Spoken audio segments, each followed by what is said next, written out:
स्वागत है आपका आज की क्लास में। आज की क्लास में हम आरओ मुख्य परीक्षा 2010 के पेपर में सामान्य हिंदी से पूछे गए प्रश्नों की व्याख्या करेंगे। तो आइए देखते हैं।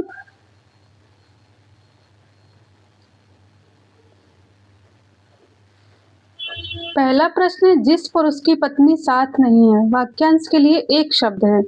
आपत्नी, वियोगी, विधुर या विपत्नीक। जिस पुरुष की पत्नी साथ नहीं है उसे हम क्या कहेंगे? तो प्रश्न नंबर 1 का सही आंसर है ऑप्शन नंबर डी, विपत्नीक। जिस पुरुष की पत्नी साथ नहीं है उसे क्या कहेंगे? विपत्नीक कहेंगे।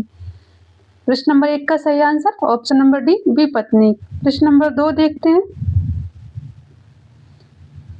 प्रश्न नंबर 1 में दिया है विधुर शब्द दिया है। विधुर किसे कहते हैं? जिसकी पत्नी की मृत्यु हो गई हो उसे क्या कहते हैं? विधुर। जिसकी पत्नी की मृत्यु हो जाए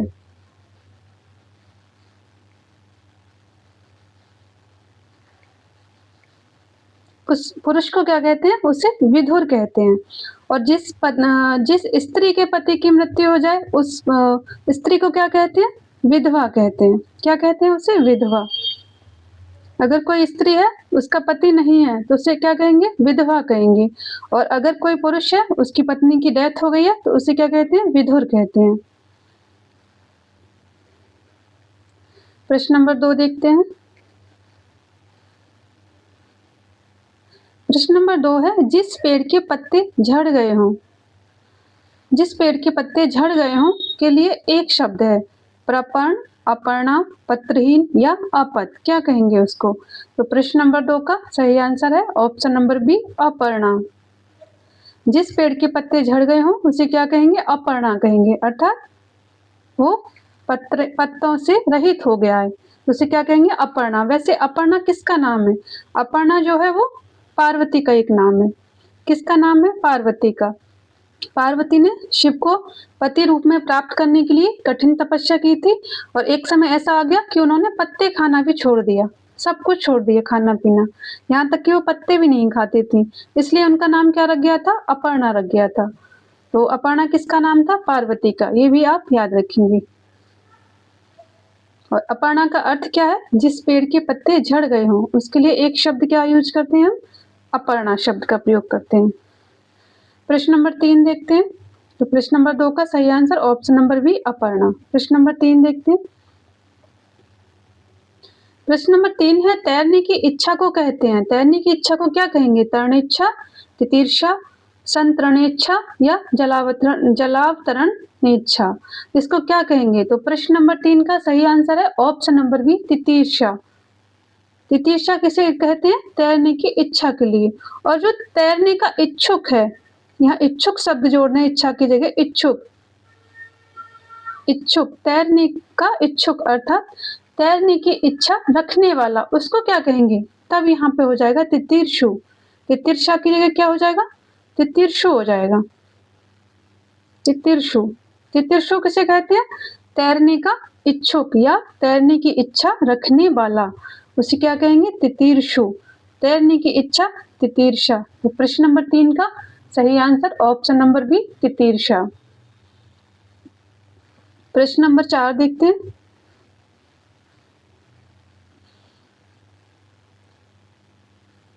प्रश्न नंबर 4 है, देवर का तत्सम शब्द है। देवर का तत्सम बताना है। देववर, द्विवर, दुवर या द्वितीयवर। तो देवर का तत्सम रूप क्या होगा देखते हैं। प्रश्न नंबर 4 का सही आंसर क्या होगा? ऑप्शन नंबर बी, द्विवर। द्विवर कैसा है? ये तत्सम शब्द है। और देवर कैसा है? ये तद्भव शब्द है। ये कैसा है? ये तद्भव है। द्विवर, या फिर इसको ऐसे भी लिख सकते हैं, द्विवर। प्रश्न नंबर 4 का सही आंसर ऑप्शन नंबर बी, द्विवर। प्रश्न नंबर 5 देखते हैं। प्रश्न नंबर 5 है, मक्खन का तत्सम शब्द है। मक्खन का तत्सम बताना है। माखन, माक्षण, मशक्ष या मृक्षण। तो प्रश्न नंबर 5 का सही आंसर है ऑप्शन नंबर डी, मृक्षण। मक्खन कैसा है? तद्भव शब्द है। कैसा है? तद्भव। इसका तत्सम क्या होता है? मृक्षण होता है। प्रश्न नंबर 5 का सही आंसर ऑप्शन नंबर डी, मृक्षण। मृक्षण कैसा शब्द है? तत्सम शब्द है। प्रश्न नंबर 6 देखते हैं। प्रश्न नंबर 6 है, निम्नलिखित में तत्सम शब्द है। तत्सम शब्द बताना है। करोड़, तेल, पीपल या फिर दिन। तो क्या बताना है? इसमें हमें तत्सम बताना है। करोड़ कैसा है? तद्भव शब्द है। करोड़ का तत्सम क्या होता है? कोटि होता है। क्या होता है? कोटि। और कोटि कैसा शब्द है? तत्सम। तेल कैसा है? तेल भी तद्भव है। तत्सम क्या होता है इसका? तैल होता है। क्या होता है इसका? तत्सम तैल होता है और इसको हिंदी में तेल कहने लगे हैं। पीपल का तत्सम क्या होता है? पीपल का तत्सम होता है पीपल का तत्सम क्या होता है? पिप्पल होता है। क्या होता है? पिप्पल। और दिन जो है, दिन भी तद्भव है। यहाँ पर कोई शब्द तत्सम नहीं है। दिन कैसा है? तद्भव। और इसका तत्सम क्या होता है? या तो दिवा या फिर क्या होता है? दिवस। क्या होता है? दिवस। दिवा और दिवस ये कैसे हैं? ये तत्सम है। दिन कैसा है? तद्भव। तो यहाँ पे कोई ऑप्शन सही नहीं है। तत्सम शब्द पूछा है तो तत्सम नहीं है। ये चारों ही कैसे हैं? यहाँ पर ये चारों ही शब्द कैसे हैं? ये चारों ही शब्द तद्भव हैं। लेकिन जो यूथ वाली बुक है उसमें दिन को क्या माना है? दिन को तत्सम शब्द माना है, जो कि गलत है। तो आप इसमें खुद देख सकते हैं, इसमें कोई भी शब्द तत्सम नहीं है। ये चारों ही ऑप्शन कैसे हैं? तद्भव हैं। तो इसमें कोई प्रश्न सही नहीं है। इसमें कोई भी आंसर सही नहीं है। चारों ही सब तद्भव हैं। और इसका तत्सम क्या होगा? करोड़ का कोटि होगा, तेल का तैल होगा, पीपल का पिप्पल होगा और दिन का क्या होगा? दिवस या फिर दिवा। प्रश्न नंबर 6 देखते हैं, प्रश्न नंबर 7 देखते हैं। प्रश्न नंबर 7 है, निम्नलिखित शब्दों में से एक तद्भव शब्द नहीं है। तद्भव शब्द कौन सा नहीं है?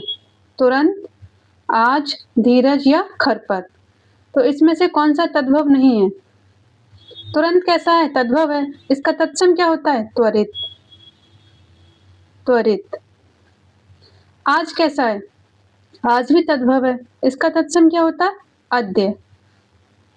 आज का तत्सम क्या होता है? अद्य। धीरज भी कैसा है? तद्भव।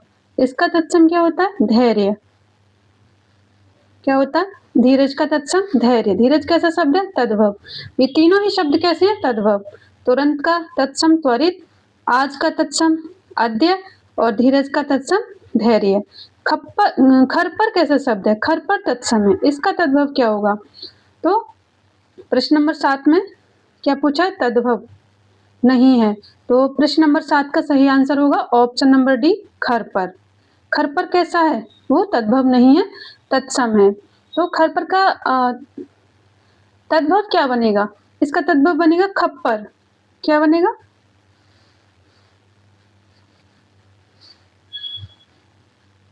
खप्पर। तो प्रश्न नंबर 7 का सही आंसर ऑप्शन नंबर डी, खरपर। खरपर कैसा है? तत्सम शब्द है, वो तद्भव नहीं है। और खरपर का तद्भव क्या बनेगा? खप्पर बनेगा। प्रश्न नंबर 8 देखते हैं। प्रश्न नंबर 8 है, नीचे दिए तत्सम तद्भव शब्दों के युग्म से कौन सा युग्म त्रुटिपूर्ण है? हमें त्रुटिपूर्ण युग्म बताना है। क्षीर, खीर और किस दृष्टि से? तत्सम तद्भव की दृष्टि से बताना है। क्षीर, खीर, दही, दही, दुग्ध, दूध, घृत, घी। तो देखिए घृत का घी सही है। घृत कैसा है? तत्सम। घी कैसा है? तद्भव। दुग्ध तत्सम, दूध तद्भव। देखिए दही कैसा है? तद्भव। और दही भी तद्भव। यहाँ दोनों तद्भव दिया है। यहाँ पे कोई सा शब्द क्या है? तत्सम नहीं है। क्षीर तत्सम है और खीर कैसा है? तद्भव। तब प्रश्न नंबर 8 का सही आंसर क्या हो जाएगा? ऑप्शन नंबर बी, दही और दही। ये दोनों ही शब्द कैसे हैं? तद्भव हैं। यहाँ पे दही के स्थान पर क्या होना चाहिए था? दधि। दधि शब्द कैसा है? तत्सम। ये शब्द कैसा है? तत्सम शब्द है ये। तब इसका तद्भव क्या हो जाएगा? दही हो जाएगा। दही कैसा है? तद्भव है और दधि तत्सम शब्द है। तो प्रश्न नंबर 8 का सही आंसर ऑप्शन नंबर बी, दही, दही, ये त्रुटिपूर्ण युग्म है। कैसा युग्म है ये? त्रुटिपूर्ण है। तो प्रश्न नंबर 8 का सही आंसर हो जाएगा ऑप्शन नंबर बी, दही दही। ये युग्म सही नहीं है क्योंकि दही का तत्सम क्या होता है? दधि होता है, ना कि दही होता है। प्रश्न नंबर 9 देखते हैं। प्रश्न नंबर 9 है नीचे दिए तत्सम तद्भव शब्द युग्म में से कौन सा युग्म त्रुटिपूर्ण है? इसमें भी हमें त्रुटिपूर्ण युग्म बताना है। वचन, वैन और किस दृष्टि से? तत्सम तद्भव की दृष्टि से। वचन, वैन सही है। कपाट, कपड़ा। पुराण, पुराना। गंभीर, गहरा। तो देखिए गंभीर गहरा सही है। पुराण, पुराना ये भी सही है। पुराण कैसा है? तत्सम। पुराना कैसा है? तद्भव। गंभीर कैसा है? तत्सम। गहरा तद्भव। कपाट कैसा है? तत्सम, लेकिन कपाट का तद्भव कपड़ा नहीं होता है। ये क्या यहाँ पे गलत है। तो प्रश्न नंबर 9 का सही आंसर हो जाएगा ऑप्शन नंबर बी, कपाट, कपड़ा। ये युग्म कैसा है? त्रुटिपूर्ण है। कपाट का तद्भव क्या होता? कपाट कैसा है? तत्सम शब्द है और इसका तद्भव हो जाता किवाड़। क्या हो जाता? किवाड़। तब कपड़ा किसका तद्भव है? कपड़ा का तत्सम क्या होता है? करपट। अगर यहाँ करपट दे रखा होता तब इसका तद्भव क्या हो जाता? कपड़ा हो जाता। क्या हो जाता? कपड़ा। तो कपाट का तद्भव क्या होता है? किवाड़ होता है। क्या होता है इसका? किवाड़। तो प्रश्न नंबर 9 का सही आंसर ऑप्शन नंबर बी, कपाट का कपड़ा नहीं होगा, कपाट का किवाड़ होगा। बाकी वचन कैसा है? तत्सम और बैन तद्भव। बाकी 3 ऑप्शन ये सही है और ये ऑप्शन कैसा है? त्रुटिपूर्ण है। प्रश्न नंबर 10 देखते हैं। प्रश्न नंबर 10 है संयोग शब्द का विलोम है। संयोग का विलोम पूछा है। संयोग अर्थात मिलना। तो दुर्योग नहीं होगा, सहयोग नहीं होगा, कुयोग नहीं होगा। क्या हो जाएगा इसका? वियोग। प्रश्न नंबर 10 का सही आंसर क्या हो जाएगा? ऑप्शन नंबर बी, वियोग। वियोग अर्थात किसी से अलग होना और संयोग किसी से मिलना। क्या कहते हैं? संयोग कहते हैं उसे। वियोग किसी से अलग होना, वियोग हो जाता है। प्रश्न नंबर 11 देखते हैं। प्रश्न नंबर 11 है नीचे दिए शब्द युग्म में कौन सा त्रुटिपूर्ण है? यहाँ भी हमें त्रुटिपूर्ण युग्म बताना है। अनुग्रह, आग्रह, अनंत, शांत, जड़, चेतन, आकृष्ट, विकृष्ट। तो देखिए आकृष्ट का विकृष्ट सही है, जड़ का चेतन ये भी सही है, अनंत का शांत भी सही है। किस दृष्टि से बताना है हमें?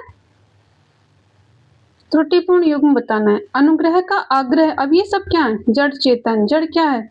जड़ का विलोम क्या होता है? चेतन होता है। आकृष्ट का विलोम क्या होता है? विकृष्ट होता है। अनंत का विलोम क्या होता है? शांत। शांत अर्थात अंत सहित। अनंत जिसका कोई अंत ना हो और शांत जिसका कोई अंत हो उसको शांत कहते हैं। अनुग्रह का आग्रह नहीं होता है। तो प्रश्न नंबर 11 का सही आंसर क्या होगा? ऑप्शन नंबर ए, अनुग्रह का आग्रह नहीं होगा। तब अनुग्रह का क्या होगा? अनुग्रह का हो जाएगा विग्रह। अनुग्रह कहते किसे हैं? अनुग्रह का अर्थ होता है कृपा। कृपा या फिर दया भी हो सकता है। कहते ना भगवान का अनुग्रह प्राप्त करना, तो अनुग्रह अर्थात कृपा या फिर दया। तो अनुग्रह का विलोम क्या होता है? अनुग्रह का विलोम आग्रह नहीं होता। अनुग्रह का विलोम क्या होता है? विग्रह होता है। क्या होता है? विग्रह।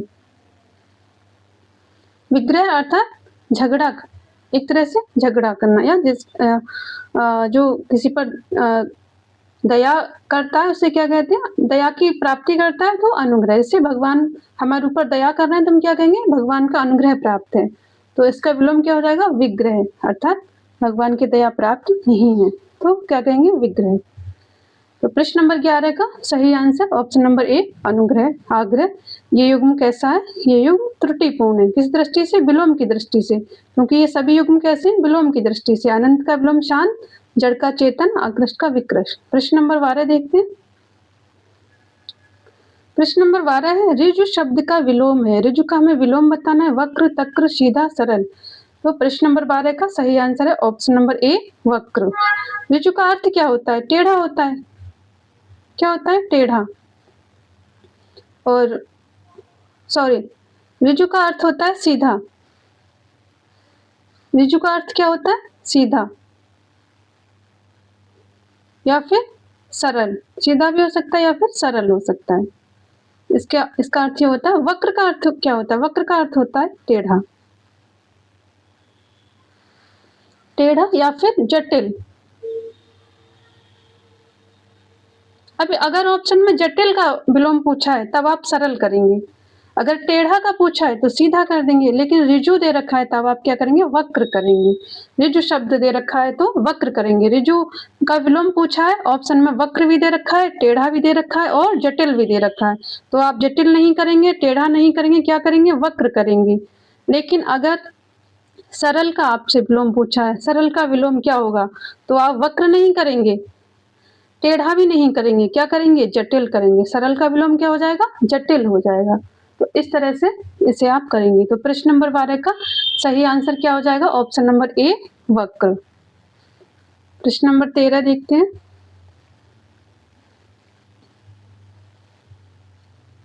प्रश्न नंबर 13 है, आकलन शब्द का विलोम है। आकलन का विलोम बताना है, विकलन, संकलन, समाकलन या प्राकलन। तो प्रश्न नंबर 13 का सही आंसर है ऑप्शन नंबर ए, विकलन। प्रश्न नंबर 13 का आंसर क्या होगा? विकलन। आकलन का विलोम क्या हो जाएगा? विकलन हो जाएगा। संकलन नहीं होगा, समाकलन नहीं होगा, प्राकलन भी नहीं होगा। प्रश्न नंबर 14 देखते हैं। प्रश्न नंबर 14 है, प्रश्न नंबर 14, निम्नलिखित में कौन सा विलोम युग्म त्रुटिपूर्ण है? विलोम युग्म बताना है, क्षर, अक्षर, समास, व्यास, स्वल्पायु, चिरायु, आहार, विहार। क्षर का अक्षर सही है। क्षर जिसके टुकड़े ना हो, जो क्षरित नहीं, जो क्षरित हो सके उसे क्या कहेंगे? क्षर। अक्षर जिसके टुकड़े ना हो, जो क्षरित ना हो, उसे क्या कहेंगे? हम अक्षर कहते हैं। अक्षर जो क्षरित ना हो, क्षर जो क्षरित हो, अर्थात जिसके टुकड़े हो सकते हैं, उसको क्षर कहते हैं। तो क्षर का अक्षर हो गया। समास का क्या हो गया? व्यास। समास का अर्थ क्या होता है? किसी को संक्षिप्त करना, समास का संक्षिप्तीकरण, और व्यास व्याख्या करना। समास का विलोम क्या हो जाएगा? व्यास। स्वल्पायु कम आयु, चिरायु लंबी आयु, आहार और विहार, ये क्या? ये एक दूसरे का विलोम नहीं है, तो ये युग्म कैसा हो गया? ये त्रुटिपूर्ण हो गया। तो प्रश्न नंबर 14 का सही आंसर ऑप्शन नंबर डी, आहार का विहार नहीं होगा। आहार का क्या हो जाएगा? निराहार हो जाएगा। आहार, निराहार। तो प्रश्न नंबर 14 का सही आंसर हो जाएगा ऑप्शन नंबर डी, आहार विहार। ये ऑप्शन कैसा है? त्रुटिपूर्ण है। प्रश्न नंबर 15 देखते हैं। प्रश्न नंबर 15 है, निम्नलिखित में कौन सा विलोम युग्म त्रुटिपूर्ण है? विलोम की दृष्टि से कौन सा युग्म त्रुटिपूर्ण है, यह हमें बताना है। आमिष, सामिष, आधार, आधे, विनत, उद्धत, विपत्ति, संपत्ति। तो देखिए, विपत्ति का क्या हो जाएगा? संपत्ति हो जाएगा, ये सही है। विलोम की दृष्टि से विनत का उद्धत, ये भी सही है। विनत का विलोम क्या होता है? उद्धत होता है। आधार का विलोम क्या होता है? आधे होता है। आधार जो किसी का आधार हो, आधे जो आधार पे आधारित होता है, उसे क्या कहते हैं? आधे कहते हैं। आमिष, शामिष। आमिष का शामिष नहीं होगा। आमिष और शामिष दोनों कैसे हैं? ये एक दूसरे के पर्यायवाची हैं। आमिष का अर्थ भी होता है मांसाहारी और शामिष का अर्थ भी होता है मांसाहारी। क्या होता है इसका अर्थ? इन दोनों का ही अर्थ होता है मांसाहारी। तब इनका विलोम क्या होगा? इन दोनों का विलोम क्या हो जाएगा? निरामिष। क्या होता है इसका विलोम? निरामिष होता है। तो प्रश्न नंबर 15 का सही आंसर, आमिष का सामिष नहीं होगा, आमिष का क्या हो जाएगा? निरामिष हो जाएगा। आमिष का क्या हो जाएगा? निरामिष हो जाएगा। प्रश्न नंबर 15 का सही आंसर ऑप्शन नंबर ए, आमिष शामिष क्या है? विलोम की दृष्टि से सही युग्म नहीं है, क्योंकि आमिष का अर्थ भी होता है मांसाहारी और शामिष का अर्थ भी होता है मांसाहारी। आमिष शामिष का क्या हो जाएगा? निरामिष हो जाएगा। और निरामिष का अर्थ क्या होता है? शाकाहारी, अर्थात जो मांस नहीं खाता है। जो मांस नहीं खाता है तो क्या खाएगा? शाक सब्जी खाएगा, तो उसको इसीलिए क्या कहते हैं? उनको शाकाहारी। तो प्रश्न नंबर 15 का सही आंसर ऑप्शन नंबर ए, आमिष शामिष युग्म त्रुटिपूर्ण है। प्रश्न नंबर 16 देखते हैं। प्रश्न नंबर 16 है, नीचे दिए शब्दों में से किसकी वर्तनी शुद्ध है? शुद्ध वर्तनी बतानी है। द्वारका, पूज्यनीय, अंतर्ध्यान या अहिल्या। तो देखिए, ये भी शुद्ध है, ये भी शुद्ध है और ये भी शुद्ध है। तो प्रश्न नंबर 16 का सही answer option number A, Dwarka. अब ये शुद्ध शुद्ध में आने वाला शब्द है, द्वारिका कुछ लोग कैसे लिखते हैं द्वारिका, तो ये कैसा है, ये अशुद्ध है। द्वारका ये वाला शुद्ध है। द्वारिका नहीं होता है, द्वारका होता है। क्या होता है, द्वारका।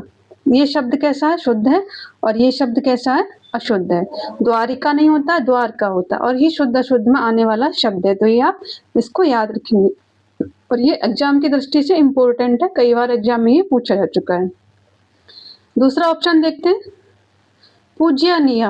पूज्यनीय नहीं होता है, क्या शब्द होता है, पूजनीय होता है। क्या होता है, पूजनीय। क्या होता है शब्द, पूज्यनीय कैसा है, अशुद्ध है, अपूजनीय शुद्ध है। अहिल्या नहीं होता है, क्या होता है, पहले से देखते हैं। अंतर ध्यान नहीं होता है, शब्द क्या होता है, अंतर्धान होता है। क्या होता है, अंतर्धान।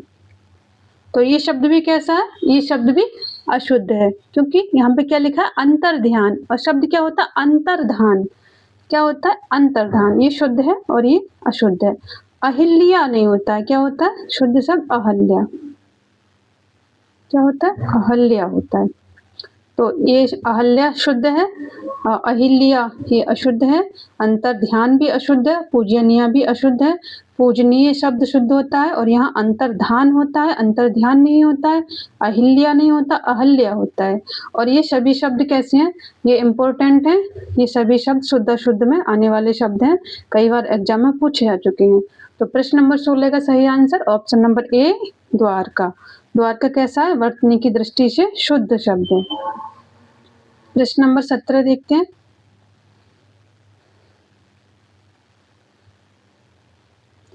प्रश्न नंबर 17, नीचे दिए शब्दों में किसकी वर्तनी शुद्ध है। शुद्ध वर्तनी बतानी है, सन्यासी, अकाल, आकाल, अनुग्रहित, आजीविका। तो देखिए आजीविका नहीं होता है, आजीविका होता है। क्या होता है, आजीविका। अनुग्रहित नहीं होता है, क्या होता है, अनुग्रहित। अनुग्रहित,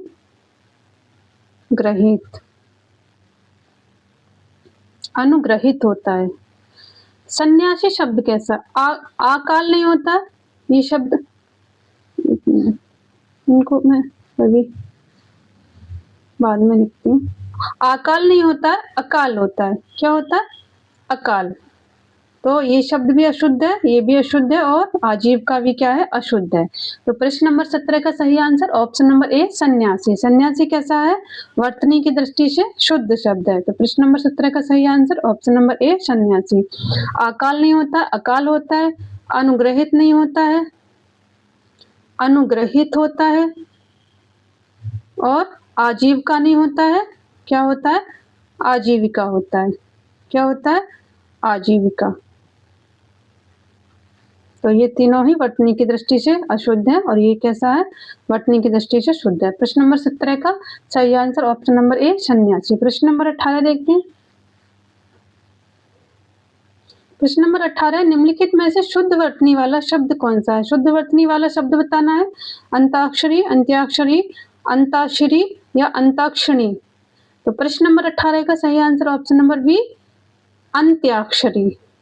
शुद्ध वर्तनी किसकी है, प्रश्न नंबर ऑप्शन नंबर बी, अंत्याक्षरी। और ये भी शब्द कैसा है, इंपॉर्टेंट है, एग्जाम में कई बार ये भी पूछा जा चुका है, और शुद्ध अशुद्ध में आने वाला ये शब्द है। प्रश्न नंबर 19 देखते हैं।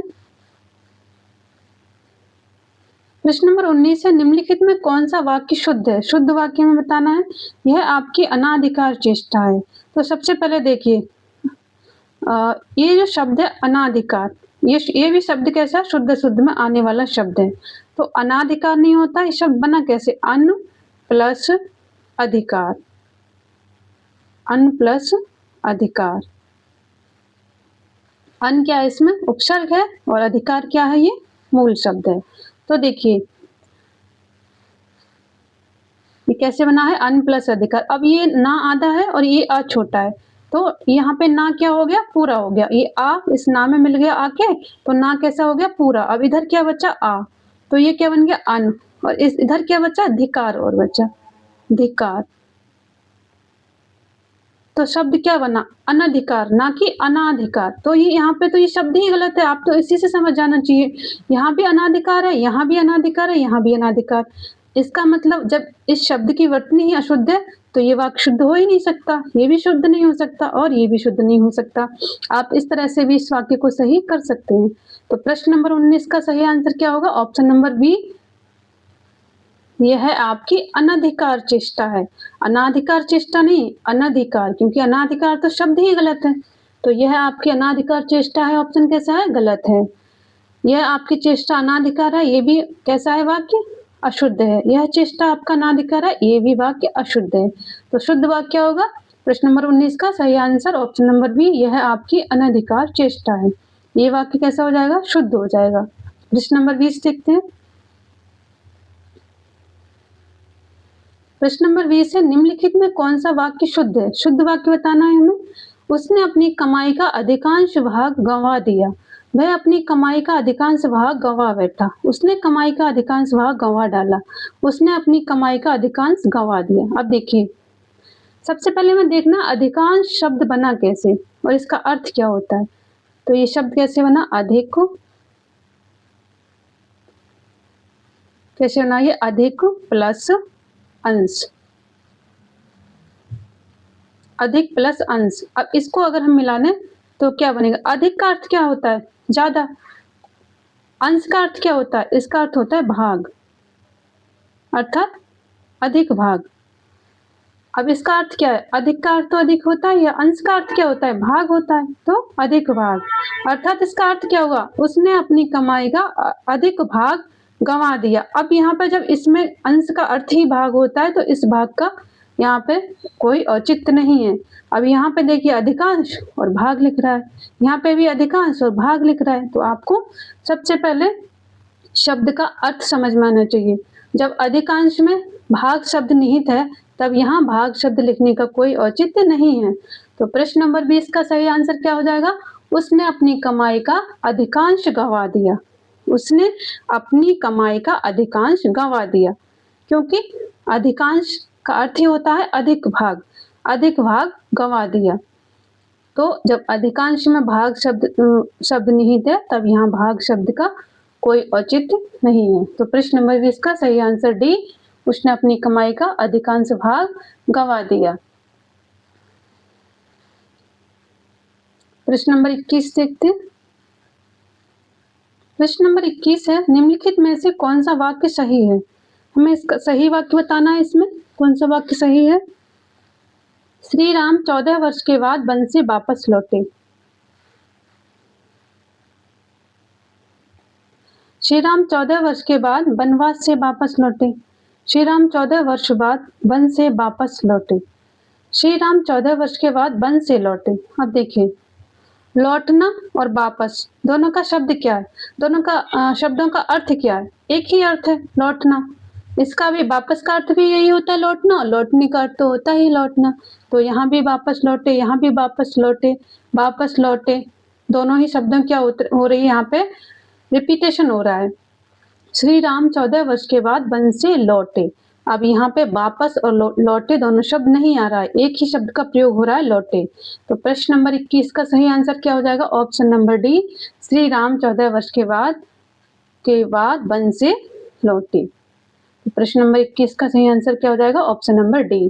क्यों? इन दोनों का एक साथ प्रयोग पुनरुक्ति दोष होगा। अगर हम वापस और लौटे दोनों ही शब्दों का प्रयोग कर रहे हैं तो कौन सा दोष हो जाएगा? पुनरुक्ति दोष। पुनरुक्ति दोष। इन तीनों ही वाक्यों में क्या है? पुनरुक्ति दोष है, इसलिए तीनों ही वाक्य ऐसे हैं, सही नहीं है। तो प्रश्न नंबर 21 का सही answer option number D, Shri Ram 14 वर्ष के बाद वन से लौटे। ये वाक्य कैसा हो जाएगा? सही हो जाएगा। प्रश्न नंबर 22 देखते हैं। प्रश्न नंबर 22 है, निम्नलिखित में कौन सा शब्द विशेषण नहीं है? कौन सा शब्द विशेषण नहीं बताना है? कुटिलता, जटिलता, कौटिल या कुरूपता।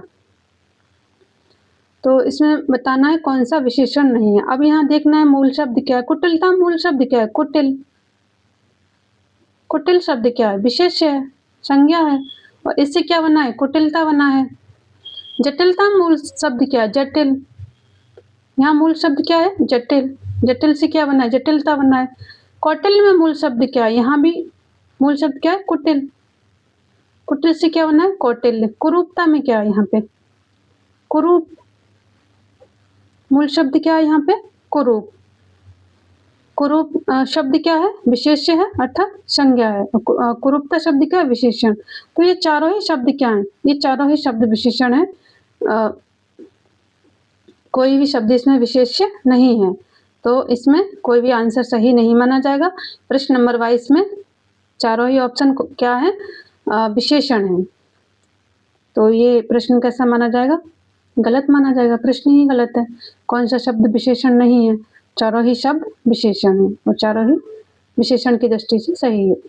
प्रश्न नंबर 23 देखते हैं। प्रश्न नंबर 23 है, नीचे दिए किस वाक्य में विशेषण का प्रयोग हुआ है? राम और श्याम भाई हैं। राम ने माँ से पानी और खाना मांगा। माँ ने खाने में दाल और रोटी परोसी। राम ने रोटी खाकर और रोटी मांगी। क्या बताना? विशेषण का प्रयोग किस वाक्य में हुआ है? प्रश्न नंबर 23 का सही आंसर हो जाएगा ऑप्शन नंबर डी, राम ने रोटी खाकर और रोटी मांगी। राम ने रोटी खाकर और रोटी मांगी। तो यहाँ पर क्या है? ये विशेषण का प्रयोग इसमें हुआ है। तो प्रश्न नंबर 23 का सही आंसर ऑप्शन नंबर डी हो जाएगा। प्रश्न नंबर 24 देखते हैं। प्रश्न नंबर 24 है, नीचे दिए किस वाक्य में विशेषण का प्रयोग हुआ है? लड़का आया, वह गुलाब के फूल लाया है। गुलाब के फूल मुझे पसंद है। वह लड़का फूल देकर चला गया। तो प्रश्न नंबर 24 का सही आंसर होगा ऑप्शन नंबर डी, वह लड़का फूल देकर चला गया। अब वह क्या है इसमें? वह है इसमें सार्वनामिक विशेषण। इसमें विशेषण क्या है? वह। अगर ऐसे सर्वनाम जो संज्ञा से पहले जुड़कर उस संज्ञा की विशेषता, उस संज्ञा की विशेषण की तरह विशेषता बताते हैं, तो वो क्या होते हैं? सार्वनामिक विशेषण कहलाते हैं। जैसे लड़का है, तो लड़का क्या है? संज्ञा। और संज्ञा से पहले क्या रहा? वह, अर्थात ये सर्वनाम आ रहा है। वह क्या होता है? सर्वनाम। तो अगर ये संज्ञा से पहले आता है तो इसे क्या कहते हैं हम? सार्वनामिक विशेषण। तो इसमें वह क्या है? सार्वनामिक विशेषण है। सार्वनामिक विशेषण, ये क्या है? सार्वनामिक विशेषण है। पूछा क्या है? किस वाक्य में विशेषण का प्रयोग हुआ है? तो प्रश्न नंबर 24 का सही आंसर ऑप्शन नंबर डी, वह लड़का फूल देकर चला गया। ये क्या है? इसमें सार्वनामिक, वह शब्द जो है ये सार्वनामिक विशेषण है। इसमें सार्वनामिक विशेषण का प्रयोग हुआ है। प्रश्न नंबर 25 देखते हैं। प्रश्न नंबर 25 है, सुगंधित कस्तूरी के लोभी शिकारी राजस्थानी हिरणों का अवैध शिकार करते हैं। वाक्य में है 3 विशेषण और 3 विशेष्य, 2 विशेषण, 2 विशेष्य, 4 विशेषण, 4 विशेष्य, 3 विशेषण, 4 विशेष्य। तो देखिए इसको हम देख लेते हैं। सुगंधित कस्तूरी, तो पहला विशेषण क्या हो गया? सुगंधित। दूसरा विशेषण लोभी, शिकारी, शिकारी कैसा है? लोभी। हिरण, हिरण कैसे हैं? राजस्थानी। शिकार, शिकार कैसा है? अवैध। तो कितने विशेषण हो गए? सुगंधित, लोभी, राजस्थानी, अवैध। तो कितने हो गए? 4। और ये क्या है? विशेषण। इसमें ये चारों क्या हो गए? विशेषण।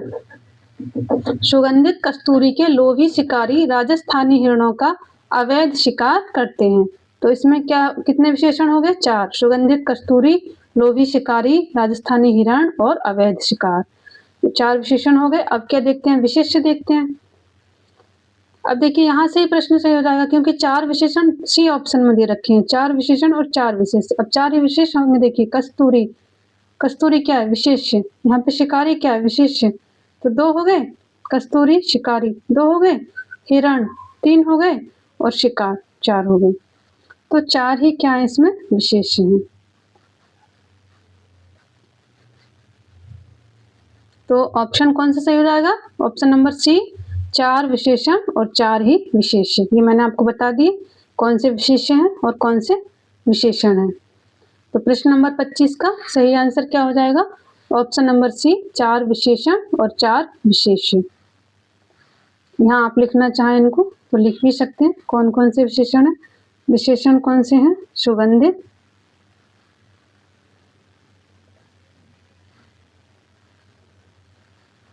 सुगंधित और कौन सा हो जाएगा, लोभी।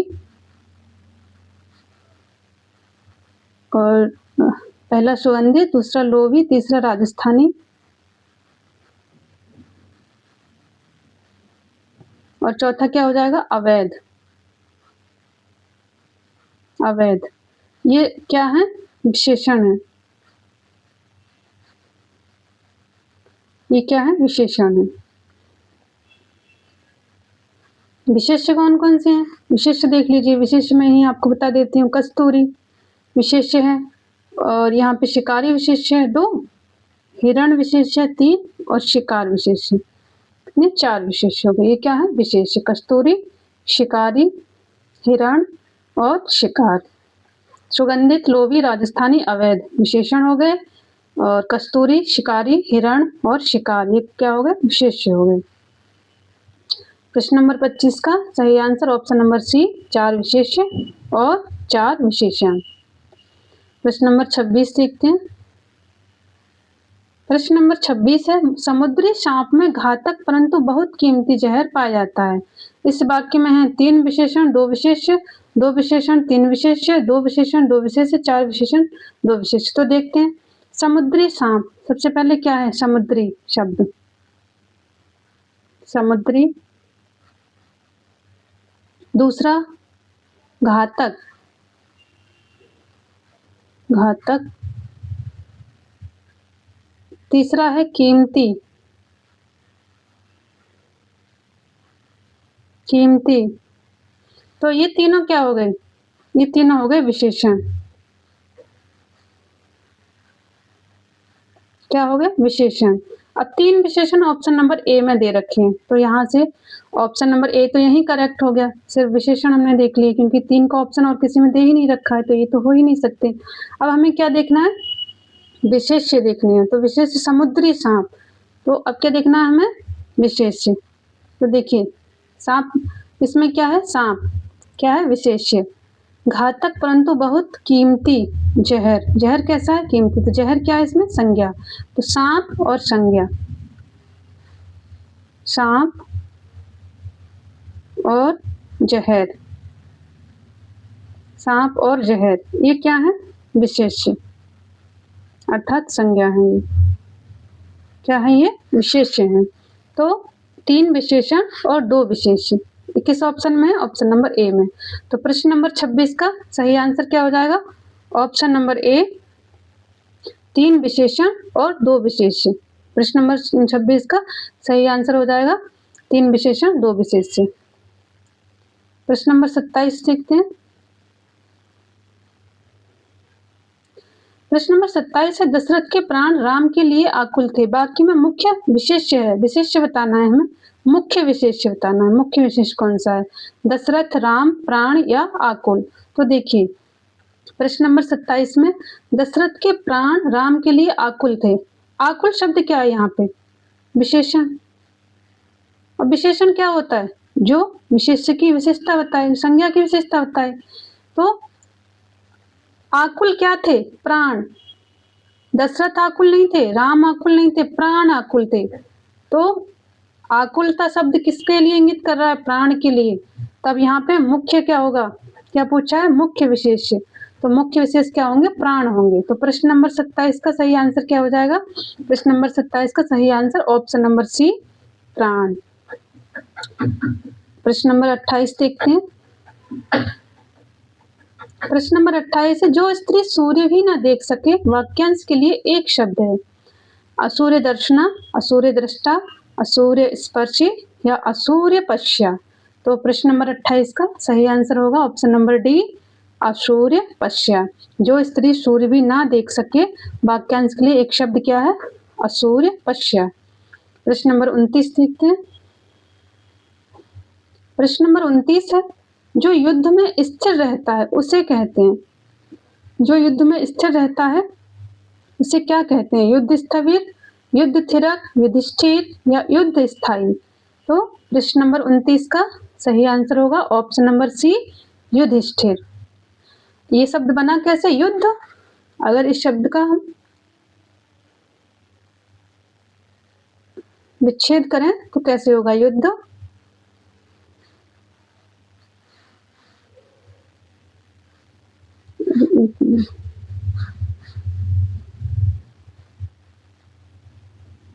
युद्ध प्लस स्थिर।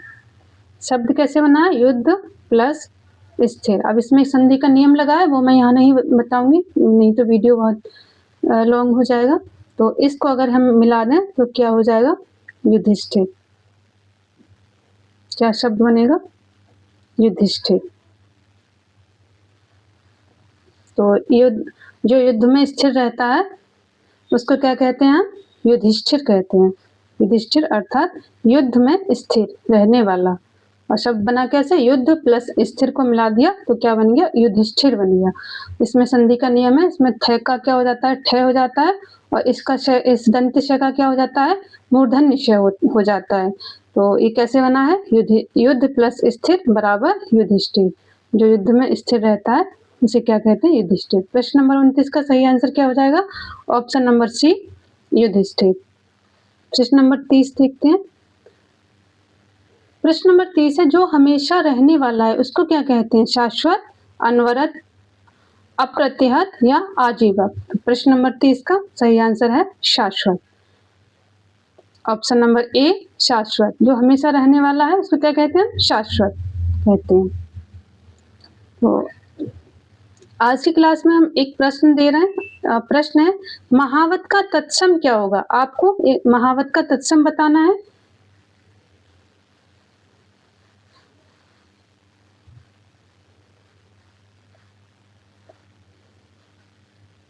प्रश्न है